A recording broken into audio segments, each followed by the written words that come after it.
Coucou les sisters, comment vous allez? Moi, je vais bien par la grâce de Dieu. Et je voudrais aujourd'hui qu'on parle des relations. Vous savez, les femmes, nous avons l'habitude d'avoir des amis. Depuis le primaire, on aime être ensemble, causer, dire tout et rien. Et puis, ça nous plaît comme ça. Mais il se fait que plus nous évoluons, plus des écarts, les relations commencent par être tendues. Peut-être que c'est toi qui as réussi et l'autre n'a pas réussi. Et les relations ne sont plus du coup les mêmes. Vous voyez deux personnes qui sont ensemble, mais il y a une qui chaque fois critique l'autre, qui dit chaque fois du mal de l'autre. Hé, comment tu t'es habillé là? Comment tu as fait ceci? Attention, ce n'est pas des gens de relation à garder. C'est un conseil. Parce que chaque fois quand cette personne le fait, ça veut dire qu'elle n'est pas d'accord avec ton succès. Elle n'est pas d'accord avec ton évolution, ton développement, ton épanouissement. Donc, plus nous grandissons, plus nous allons loin, plus il faut savoir avec qui faire des compagnies. Si il faut faire des compagnies, supposons que je sois une directrice de société, si vous faites des compagnies, c'est avec des gens qui discutent projet, qui discutent boulot.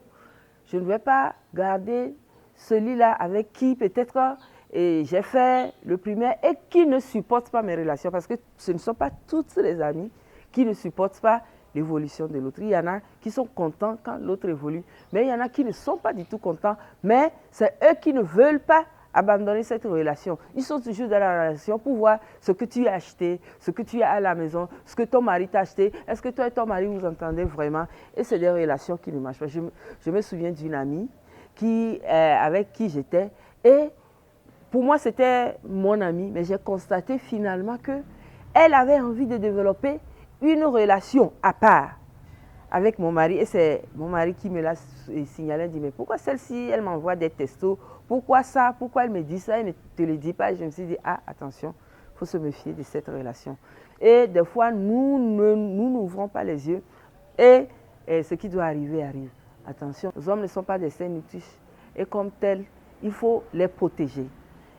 Ce n'est même pas à cause de nos maris, non, mais il y en a qui sont avec toi, mais qui au fait ne le sont pas. Ils sont avec toi de chair, de corps. Mais quand ils vont ailleurs, c'est pour mal parler de toi. Et toi-même, tu le sais. Tu sais que cette personne le fait. Mais pourquoi tu gardes cette relation? Qu'est-ce que cette relation t'apporte? Qu'est-ce que cette relation t'apporte? D'autant plus que la calomnie et la médisance aussi ne sont pas recommandées par la Bible. La Bible n'aime pas quand on est ensemble et puis on parle de l'autre.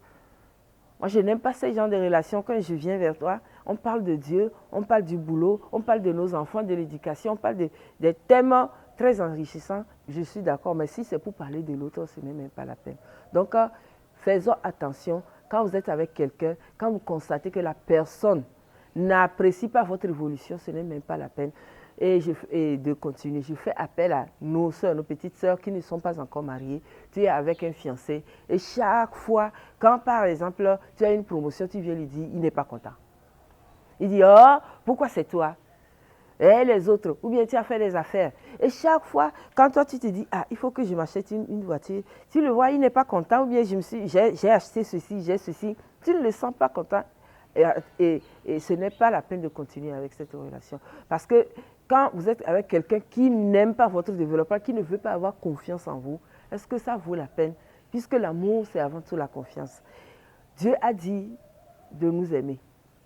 Mais Dieu n'a pas dit d'avoir confiance en tout le monde. Quand vous êtes au boulot et vous constatez que votre collègue, elle ne s'intéresse pas du tout à ce que vous faites. Au contraire, elle vous pose des pots de bananes. Est-ce la peine d'être ouvert avec cette personne? Non. Autant garder tout ce que nous avons dans notre cœur que de nous ouvrir et que cette personne prenne tout ce que nous avons dit pour nous nuire. C'est le cas d'une amie qui a acheté un terrain, qui n'en a pas parlé à son mari et qui en a parlé à son ami. Il dit, ah, j'ai acheté un terrain, je vais lui en parler, mais je vais lui faire une surprise à son anniversaire ou à mon anniversaire, quelque chose comme ça. Mais l'amie, l'autre, elle est partie lui dire, ah, attention, est-ce que tu sais que ta femme a acheté un terrain? Ça a failli coûter à la sœur qui a acheté le terrain. Attention à nos amitiés, attention. Quand nos amitiés ne nous amènent pas loin, ne nous amènent pas vers le Seigneur, ne nous poussent pas vers la chose de Dieu, ce n'est pas la peine. Quand tu veux aller à l'église, on dit, oh, c'est toujours toi qui vas à l'église. Toi, tu ne peux pas rester, on va causer un peu. Ce n'est pas une bonne relation. Ce n'est pas une relation qui va t'aider. Que le Seigneur nous aide à comprendre cela et à savoir qu'il faut trier parmi nos amis. Voilà. C'est ce que j'avais à te dire. Moi, c'est Chanbel.